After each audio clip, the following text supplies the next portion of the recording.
오늘 함께 나눌 말씀을 찾아보도록 하겠습니다. 우리 로마서 6장 15절부터 18절까지 말씀입니다. 로마서 6장 15절로 18절입니다. 나유리는 분명히 노래 잘할 겁니다. 할머니를 닮아서 노래 정말 잘할 것 같습니다. 로마서 6장 15절부터 18절, 신약성경 247쪽이 되겠습니다. 로마서 6장 15절부터 18절 함께 봉독합니다. 같이 시작. 그런즉 어찌하리요? 우리가 법 아래에 있지 아니하고 은혜 아래에 있으니 죄를 지으리요? 그럴 수 없느니라. 너희 자신을 종으로 내주어 누구에게 순종하든지 그 순종함을 받는 자의 종이 되는 줄을 너희가 알지 못하느냐? 혹은 죄의 종으로 사망에 이르고 혹은 순종의 종으로 의에 이르느니라. 하나님께 감사하리로다. 너희가 본래 죄의 종이더니 너희에게 전하여 준 바 교훈의 본을 마음으로 순종하여 죄로부터 해방되어 의에게 종이 되었느니라. 아멘. 우리 셀라 성가대에서 아름다운 찬양으로 하나님께 영광 돌리겠습니다.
우리 하나님께 영광의 박수 올려드립니다. 할렐루야. 할렐루야. 감사합니다. 여러분 잠깐 기도하겠습니다. 사랑하는 주님 감사와 영광을 돌립니다. 오늘도 비가 오고 어려운 가운데서도 또 발걸음을 재촉히 함께 나와 예배하는 이 시간, 우리 사랑하는 귀한 세상의 성도님들을 기억하여 주시고 또 예배함으로 하나님의 영광 받아 주시고 또 우리 가운데 능력을 더하여 주셔서 또 세상 가운데 나아가 승리의 삶을 누리는 우리 되기를 소망합니다. 그렇게 살아가는 삶이 녹록지 않은 삶 가운데서도 그러나 하나님의 백성으로 우리가 그렇게 살아가고자 한 발자국 한 발자국 나아가는 우리 성도님들의 그 발걸음을 축복해 주시고, 서툴고 힘들지만 그러나 그 발자국이 하나님을 향하는 발자국임을 고백합니다. 하나님이 함께하여 주셔서 우리를 통해 놀라운 하나님 영광 드러내는 일들이 많이 일어날 수 있도록 함께하여 주옵소서. 하나님, 그러나 간절히 기도합니다. 큰 비로 인하여서 어려움을 당하는 이웃들이 너무 많이 있습니다. 하나님, 섭리 가운데 세상 가운데 있는 줄 알지만 저희들 이해하지 못하고 받아들이지 못할 일들이 너무 많이 있음도 고백합니다. 하나님이여, 할 수 있거든 더 아픔 당하는 이웃 없도록 주님이여 살펴주시고 함께해 주시고, 특별히 우리 가운데서도 어려움 당하는 우리 성도님 계시지 아니하도록 하나님이여 보살펴 주시고 보호하여 주옵소서. 늘 가정마다 예배하는 가정이 되게 도와주시고 늘 기도하는 가정이 되기를 소망합니다. 늘 하나님의 말씀으로 세워지는 가정들 되게 도와주시고, 우리 자녀들도 사랑하는 부모님들도 늘 영육간의 강건함으로 나아가는 귀한 가정들 다 될 수 있도록 함께하여 주옵소서. 수고하고 애쓰는 손길 있습니다. 눈물로 기도하는 눈물의 기도도 있는 줄 압니다.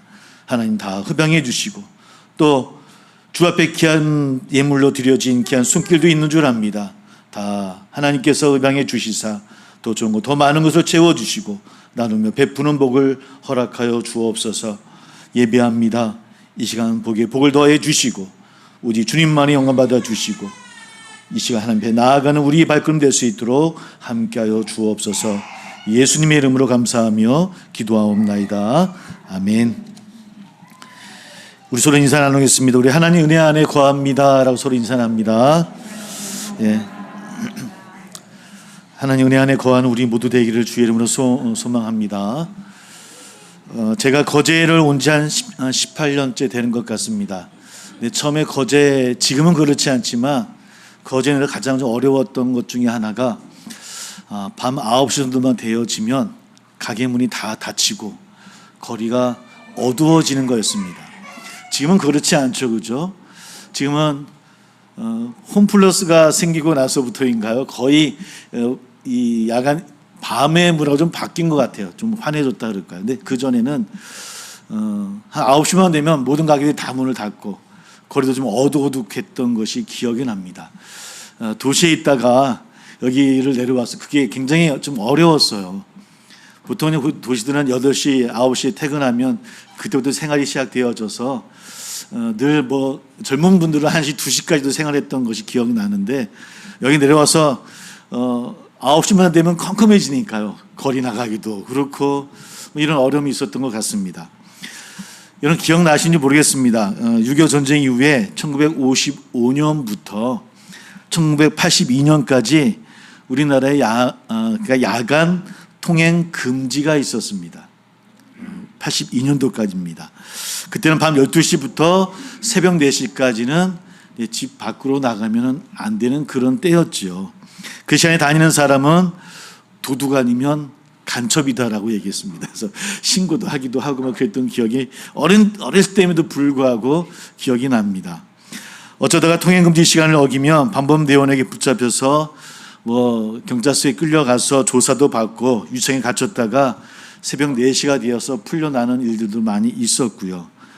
근데 그때도 크리스마스 이브와 12월 30일만큼은 국가에서 특별히 통행금지를 해제시켜 줬던 기억이 납니다. 그래서 저 어렸을 때도 많은 분들이 성탄절 이브 때는 올라이트 했습니다. 제가 어렸을 때 그게 로망이었습니다. 그날만 되면 올라이트를 할 수 있다. 하여튼 그래서 굉장히 저 어렸을 때부터 기억났던 뭐 그런 시간들이 기억이 납니다. 그러다가 1982년 1월 5일부터 이 야간 통행 금지가 폐지되어졌죠. 많은 사람들이 걱정을 했습니다. 그나마 통행 금지가 있어서 많은 범죄가 예방되어질 수 있었는데 이제 통행 금지가 없어지면 범죄가 늘어날 것이다라고 많은 전문가들이 걱정을 정말로 많이 했던 것 같습니다. 일시적으로는 그럴 수 있을 것 같습니다. 그러나 사실은 가만히 되돌아보면 큰 문제는 되지 않았던 것 같습니다. 밤마다 도둑과 간첩들이 날뛰었던 것도 아니었고요. 편안하게 오히려 통행금지 제도가 철폐됨으로써 우리 모든 국민들에게 좀 자유가 더 보장되어지는, 더 소중한 자유가 주어졌던 것은 아닐까. 야간 활동 인구가 늘어남에 따라서 또 기대 이상의 경제 효과도 많이 있었고요. 그런 자유를 경험한 국민들은 물론 국가 역시 아마 앞으로도 비상사태가 아니고서는 야간 통행 금지를 누군가 그것을 이야기한다고 한다면 아마 가만히 있지는 않을 것 같습니다. 초대교회 시절부터 유대인 그리스도인들은요, 이것을 해라 저것을 하지 말라라고 하는 일일이 가이드라인을 제시해 주는 바로 그들에게 있어서는 율법을 굉장히 중요하게 여겼습니다.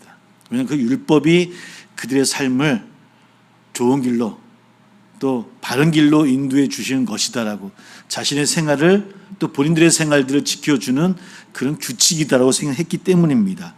그들은 다른 유대인들과 마찬가지로 율법이 복음을 듣고 그리스도인이 되었음에도 불구하고 율법이 신앙을 더 강화하고 윤리와 도덕을 고양시키고 또 죄에서 더 멀어지게 한다라고 생각을 했던 것 같습니다. 그래서 그리스도인임에도 불구하고 율법이 없는 그리스도교는 있을 수 없다라고 생각을 했죠. 그랬기에 바울 같은 전도자가 오늘 말씀 15절처럼 우리가 율법 아래 있지 않고 은혜 아래 있다라고 선포를 하게 되어지면 마치 그리스도인은 율법과 무관한 자인 것처럼 선동하는 것으로 여겨서 특별히 유대 기독교인들은 더 그 말 앞에 좀 못마땅하게 생각했던 경우가 많이 있었던 것 같습니다. 그래서 그들은 바울이 잘못된 기독교 신앙을 가지고 있을 뿐만 아니라 사람들을 죄에 더 물들게 하고 있다라고 비판하는 아마 그런 무리들도 초대교회 가운데는 분명히 있었습니다. 그런 사람들을 향해서 바울이 이렇게 이야기합니다. 우리가 날마다 율법을 외친다고 죄를 안 짓는 게 아니라 죄의 종은 율법 아래 있어도 죄를 짓게 마련입니다. 그러나 순종의 종은 율법이 아닌 은혜 아래 있으므로 하나님의 의를 이룬다 라고 16절에서 말씀하고 있더라는 겁니다. 우리 다시 한번 16절의 말씀을 한번 함께 읽었으면 좋을 것 같습니다. 16절입니다. 같이 시작. 너희 자신을 종으로 내주어 누구에게 순종하든지 그 순종함을 받는 자의 종이 되는 줄을 너희가 알지 못하느냐? 혹은 죄의 종으로 사망에 이르고 혹은 순종의 종으로 의에 이르느니라. 예. 오늘 말씀은 이 로마서의 말씀 16절부터의 말씀을 차근차근 함께 읽어 해보려고 합니다.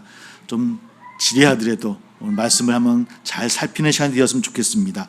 오늘 16절 후반부에 있는 네 단어, 특별히 읽었던 말씀 가운데 네 개의 단어를 한번 보려고 합니다. 죄와 또 사망, 또 순종과 의라는 단어의 중심으로 해서 한번 함께 살펴보려고 합니다. 이 단어들을 둘씩 짝을 이루어서 서로 대비되어져 있습니다. 먼저 죄의 종과 순종의 종에서 죄라는 단어와 순종이라는 단어가 대비되어져 있어요. 죄와 순종. 그러므로 죄는 순종의 반대가 뭐겠습니까? 순종의 반대는 어떤 단어죠?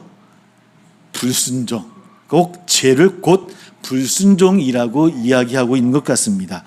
우리가 제가 무엇인가에 대해 다양한 정의를 내릴 수 있지만 이 말씀 가운데서는 윤리적인 죄도 있을 것이고 도덕적인 죄도 있을 것이고 민법상의 제 형법상의 죄도 이야기할 수 있겠지만 오늘 말씀 가운데서는 특별히 이 디테일한 제목을 이야기하고 있는 것이 아니라 더 근원적인 불순종을 죄라고 여기고 있는 것 같습니다. 사무엘상 15장 25절에 보면 순종이 제사보다 낫다라는 그런 말씀이 있죠.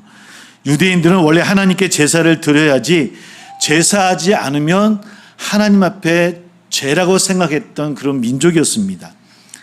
근데 때로는 하나님께 드리는 제사도 죄가 되는 경우가 있었어요. 제사를 드리지 않으면 죄가 됨에도 불구하고 하나님께 제사를 드림에도 불구하고 죄가 되는 경우가 있다라고 하는 것이죠. 일찍이 사울 왕이 제사를 드린 죄로 하나님께 벌을 받는 경우도 여러분 기억하실 겁니다. 왜냐하면 그 제사는 하나님께 불순종하면서 드렸던 제사였습니다. 하나님이 보실 때 사울이 비록 불순종했으니까 불순종함에도 불구하고 제사를 드렸으니까 잘한 거야가 아니라는 겁니다. 제사를 드렸지만 불순종했기 때문에 그 제사가 하나님 앞에 죄가 되어졌다라고 하는 것이죠. 제사를 드렸지만 불순종의 제사를 드렸기 때문에 오히려 그 사울에게 죄가 되어지더라는 겁니다. 제사를 우리에게 적용해 보면 어떤 단어가 되겠습니까? 곧 예배가 되어지겠죠. 그렇죠? 예배입니다. 그렇다면 우리가 하나님께 수없이 예배를 드렸어도 만약에 불순종의 예배를 드렸다고 한다면 하나님 앞에 뭐가 되는 겁니까? 곧 죄도 될 수 있다라는 겁니다. 그러므로 제사, 즉 예배보다 순종이라고 하는 것이 오늘 말씀 가운데서는 상위 개념으로 있다라는 겁니다. 높낮이를 따지는 문제가 아니라 오늘 말씀만 그렇게 한번 생각해보고 말씀을 이해는 좋겠습니다. 마찬가지로 하나님께 예배하지 않는 죄보다 하나님께 불순종하는 죄가 더 크다라는 겁니다. 최초의 사람 아담이 하나님 앞에 불순종했죠. 단순히 선악과를 먹었다는 게 아니라 하나님께 불순종했다라고 하는 것이 그의 죄의 몫이었습니다. 그 결과 세상에 죄가 들어와서 오늘날 우리가 보는 것처럼 하나님과 사람, 사람과 사람, 사람과 자연, 그리고 자연과 자연 사이에 뒤틀어지고 관계가 깨어짐을 바라보게 되어집니다. 그리고 우리에게는 죽음이라는 벌이 왔지요. 그러나 하나님은 포기하지 않으셨던 하나님이신 줄 우리는 알고 있습니다. 타락한 세상을 구원하시기 위해 그 외 한 사람을 부르시는데 그 한 사람이 바로 아브라함이었습니다. 그를 통해 장차 하나님의 백성 이스라엘을 이루게 하시고 그들로 하여금 온 세상에 빛이 되게 하시는 구원의 언약을 아브라함과 맺게 되어집니다. 죄 가운데 있는 세상이 장차 그 빛을 통해서 하나님께 돌아올 것이다라고 하는 것이죠. 아브라함과 이스라엘 민족을 통해서. 그러나 이스라엘은 하나님과의 언약에 신실하지를 못했습니다. 그들은 애굽의 종살이에서 구해주시고 또 가나안으로 인도해 주신 그 하나님 앞에 그 하나님이 그들이 구원자이시고 인도자임에도 불구하고 약속하신 하나님에도 불구하고 그 하나님 앞에 불순종했습니다. 그것이 구약의 이야기이기도 하죠. 그 결과 문제를 해결하기 위해서 부름받았던 이스라엘이 오히려 하나님 앞에 문제가 되어집니다. 그러나 하나님은 비록 이스라엘이 불순종했을지라도 이스라엘을 통한 인류 구원의 약속을 성취하시기 위해서 이스라엘의 대표, 즉 참 이스라엘이신 메시아 예수 그리스도를 이 땅에 보내주십니다. 그리고 그분은 하나님과 아들이심에도 과연 십자가에 죽기까지 순종하심으로 모든 자에게 영원한 구원의 근원이 되셨다라고 성경은 우리에게 선포하고 있습니다. 그렇게 하나님께서 아브라함과 맺으신 언약이 마침내 예수 그리스도를 통해서 성취되어진 겁니다. 그것을 증명하는 것이 예수님의 부활이고요. 따라서 예수님의 부활이 없다고 말하는 것은 단지 그리스도의 부활이 없다라고 말하는 것에 끝나는 것이 아니라 예수님이 세상의 구주라고 하는 것을 거부하는 것이 되겠죠. 왜? 부활이 그 증거이기 때문입니다. 사랑하는 성도 여러분, 그리스도인에게 십자가와 부활이 괜히 중요한 것이 아닙니다. 우리는 세례를 통해서 또 고백을 통해서 그리스도와 함께 십자가에서 죽고 또 부활하신 그리스도와 함께 다시 살아난 존재임을 이제 깨닫고 믿으시는 저나 우리 모두 되기를 주의 이름으로 소망합니다. 그렇게 그리스도인은 하나님께 불순종한 아담의 후예로 옛 사람이 죽습니다. 그리고 하나님께 죽기까지 순종하신 그리스도의 후예로 다시 살아나게 하신 겁니다. 바울이 로마서 6장 앞부분에서 이 사실에 대해서 이렇게 설명합니다. 6장 3절부터 5절까지 말씀입니다. 무릇 그리스도 예수와 합하여 세례를 받은 우리는 그의 죽으심과 아파여 세례를 받은 줄을 알지 못하느냐. 그러므로 우리가 그와 함께 장사되었나니 이는 아버지의 영광으로 말미암아 그리스도를 죽은 자 가운데서 살리심과 같이 우리도 또한 새 생명 가운데서 행하게 하려 함이라. 만일 우리가 그의 죽으심과 같은 모양으로 연합한 자가 되었으면 또한 그의 부활과 같은 모양으로 연합한 자도 되리라 하는 말씀이 제가 지금까지 설명했던 그 말씀의 요약의 이야기입니다. 이로써 우리는 죄와 순종이 어떻게 대비되어지는지를 확인합니다. 다시 말해서 순종의 반대가 죄가 되어지는 것이고요. 죄는 곧 하나님에 대한 불순종입니다. 그리고 그 불순종의 꼬리를 우리 주 예수 그리스도께서 끊으셨다라고 하는 것을 여러분 꼭 믿으시기를 소망합니다. 두 번째 대비입니다. 다시 16절의 말씀을 봅니다. 혹은 죄의 종으로 사망에 이르고 혹은 순종의 종으로 의에 이루느니라 라는 말씀이 있습니다. 우리의 죄, 즉 불순종의 종이 되어지면 마침내 사망에 이르게 되어지지만 순종의 종이 되면 어떤 것에 이른다고요?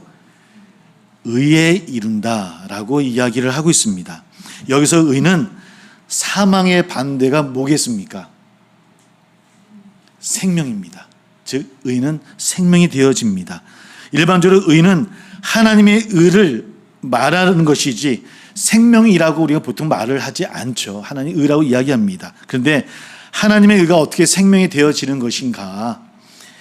그것은 하나님께서 최후의 법정에서 우리에게 당신의 의를 통해서 선언해 주실 때 우리가 영원한 생명을 얻기 때문에 하나님의 의는 곧 생명이다라고 우리가 이해를 할 수 있게 되어지더라는 겁니다. 그러면 여기서 우리가 꼭 생각해야 될 관건은 하나님이 과연 어떤 사람들에게 당신의 의를 선포하시는가입니다. 당신의 의를 주시는 것인가? 오늘 말씀 가운데 그 답이 있습니다. 오늘 17절, 18절 말씀을 다시 한번 읽어봅니다. 17절, 18절 말씀 같이 시작. 하나님께 감사하리로다.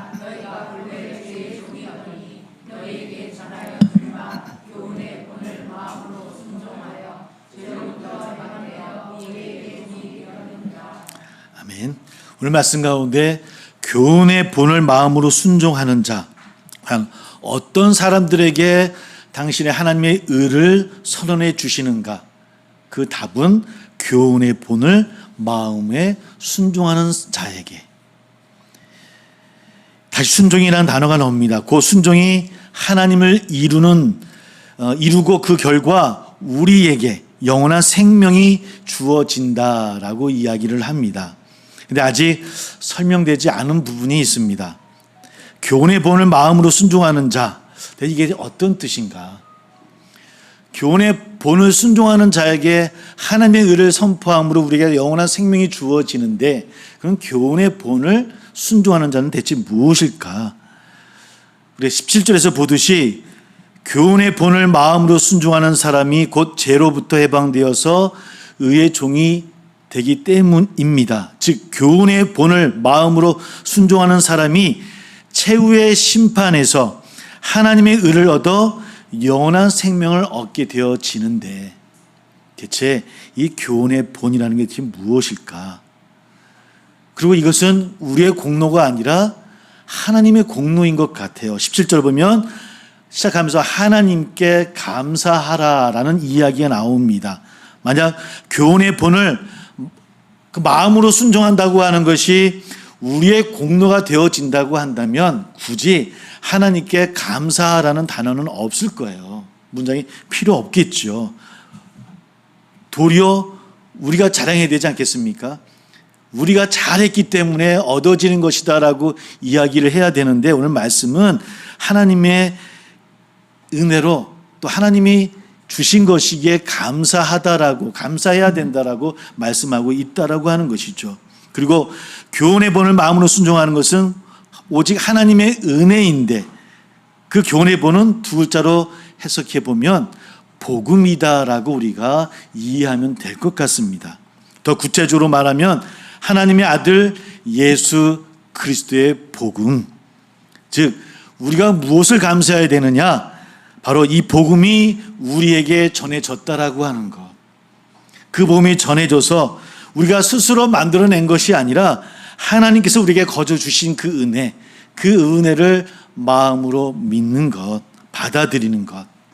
바로 이것이 바로 그런 사람에게 하나님의 은혜가 선언되어진다라고 이야기하고 있더라는 겁니다. 그 복음을 창시하신 분이 누굽니까? 하나님이십니다. 그렇다면 우리가 해야 될 일들은 바로 이러한 교훈의 도, 즉 하나님의 나라의 복음을 마음으로 믿어 순종하는 것.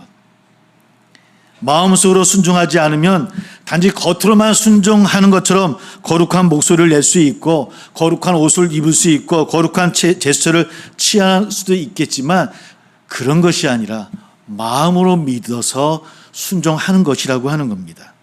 그런 위선적인 신앙이 아니라 정말 내 마음속에서 고백되어지는 것. 그래서 어쩌면 예수님은 계속해서 복음서에서 위선하는 바리새인들을 향해서 화 있을진저라고 책망하셨던 것처럼 우리가 그런 자가 되어지지 아니하고 정말 진심으로 고백하는 자가 되기를 우리에게 바라고 계신 것은 아닌지, 바로 교훈의 본을 마음으로 순종하는 자, 하나님의 의를, 하나님의 복음을 우리가 마음으로 믿고 순종할 수 있는 자, 바로 그에게 하나님의 영원한 생명이 주어진다라고 하는 것이 오늘 우리에게 주시는 말씀이더라는 겁니다. 그렇다고 한다면 끝으로 해결해야 될 하나가 더 있습니다. 과연 우리가 하나님 나라 복음에 순종하는 것이 가능한가입니다. 하나님 나라 복음에 순종하는 것이 가능해야만 우리가 하나님의 의를 심판대 앞에서 선언되어지고 우리가 영원한 생명을 얻게 되어지는데, 그렇다고 한다면 우리가 하나님 나라 복음에 순종할 수 있는 것이 가능할까요? 여러분, 가능하시겠습니까? 가능할까요? 사실상은 성경은 그것이 우리에게는 불가능하다고 이야기합니다. 17절에서 너희가 본래 죄의 종이다라고 이야기를 합니다. 죄는 불순종이죠. 다시 말해서 본질적으로 우리는 불순종의 종이라는 겁니다. 그러니까 우리의 힘으로는 어렵다는 겁니다. 그 주인을 따라서 불순종의 죄를 범할 수밖에 없는 것이 우리들의 모습이라고 하는 것이죠. 그럼 우리가 어떻게 하나님 나라 복음에 순종하는 종, 의의 종, 생명의 종이 될 수 있을까? 이것이 우리에게 중요한 문제가 아니겠습니까? 그래야 영원한 생명을 얻을 수 있기 때문입니다. 우리가 어쩌면 그 답을 알고 있죠. 답은 오직 하나, 우리가 예수 그리스도 안에 있을 때만이 가능하다라고 말씀은 이야기를 합니다.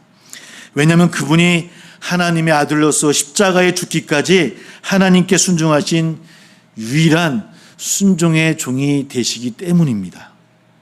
그런데 사랑하는 성도 여러분, 놀라운 것은 성경이 이미 우리 모두가 순종의 종, 의의 종, 생명의 종이 되어졌다라고 성경은 선언합니다. 이미. 물론 현실 속에서 우리는 여전히 죄와 죽음과 늘 씨름하며 살아갑니다. 여전히 매일매일 우리의 삶의 모습을 되돌아보면 정말 내가 하나님의 종인가, 의의 종인가, 내가 정말 생명의 종이 될 수 있는가라고 반문할 수밖에 없는 것이 저나 우리들의 모습이죠. 그러나 종말론적으로 성경은 그 싸움은 이미 예수 그리스도 안에서, 예수 그리스도를 통해서 우리가 이미 이긴 것으로 결론 났다라고 말씀은 우리에게 이야기하고 있습니다. 다시 말해서 우리는 다 이긴 싸움임에도 불구하고 순간순간 잠시 지고 있을 때가 있더라는 겁니다. 죄 앞에 질 때도 있더라는 것이죠. 그 간극을 우리는 오늘도 우리와 함께 계시는 성령의 능력 안에서 미래의 승리를 성취하며 소망 가운데 분투하며 하루하루 한 발자국 한 발자국 나가는 삶이 그리스도인의 삶이요 신앙의 삶이라고 하는 겁니다. 우리는 이미 순종의 종이고요, 의의 종이고요, 생명의 종이 되었음을, 예수 그리스도를 고백하는 그 누구라도 이미 되었음을 깨닫는 저나 우리 되기를 소망합니다. 그러나 아직 나 자신을 향해서는 불안하고 두렵지만, 그러나 이미 종말론적으로 승리를 선포하신 것을 깨달으시길 바라고요. 우리가 살아가는 우리의 삶은 매일매일 성령의 인도함 따라 그 능력 안에서 그 간극을 좁혀나가는 삶이 우리들의 신앙의 삶이라고 하는 겁니다.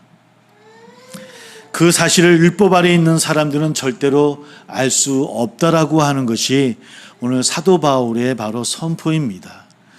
세상의 법이나 율법을 지켜서 그 선언 아래에 있을 수는 없다라고 하는 겁니다. 인간의 도로, 인간의 행함으로, 우리의 도리로 그 앞에, 그 아래에 있을 수는 없다라고 하는 겁니다. 어떤 거 아래? 오직 율법이 아니라 하나님의 은혜 아래 있는 사람만이 바로 그 선언을 들을 수 있는 것이고 영원한 생명을 얻을 수 있다라고 하는 것을 오늘 로마서에서 오늘 우리에게 들려주고 있더라는 겁니다. 사랑하는 성도 여러분, 여러분 모두는 구원받은 자임을 고백하는 저나 우리 되기를 고백하기를 소망합니다. 그 구원이 선포되어진 것이 완성된 것은 아니지만 이미 예수 그리스도를 통해서 승리가 성취되어졌음을 믿는 것이고요. 그 종말론적인 그 승리를 향해서 좀 부족하지만, 좀 연약하지만 성령의 도우심 아래 한 발자국 한 발자국 나아가는 삶이 바로 저와 우리 모두의 그리스도인의 삶인 것을 깨닫는 저나 우리 모두 되기를 소망합니다. 그러므로 우리는 우리 가진 것으로 우리의 신앙을 자랑할 것도 없고요, 비교할 것도 없고요, 더 잘난 신앙, 못난 신앙이 있는 것도 아니고요, 매일매일 성령의 능력을 간구하며 도움을 구하며 함께 나가는 삶이 바로 그리스도인의 삶이요 신앙의 삶입니다. 우리 서로 그렇게 서로 바라보며 그렇게 서로 도와가며 함께 손을 잡고 오늘 하나님을 향해서 나아가는 저나 우리 모두가 다 되어지기를 주의 이름으로 축복합니다. 기도하겠습니다. 함께 기도합니다. 성령의 능력 안에서 미래의 승리를 선취하며 소망 가운데 분투하며 살아가기를 소망한다라고, 우리가 가지고 있는 율법 아래에 있는 또 우리가 갖고 있는 신앙의 마음으로 이루어지는 것이 아니라 하나님의 은혜 아래에 있는 자만이 얻을 수 있는 선물이요 또 우리의 고백임을 다시 한번 고백합니다. 하나님이여, 그 안에 거하기를 소망한다고, 하나님의 날개 그늘 아래 거하기를 소망한다라고 함께 기도하고 나가는 우리 시간 되기를 소망합니다. 함께 기도하겠습니다.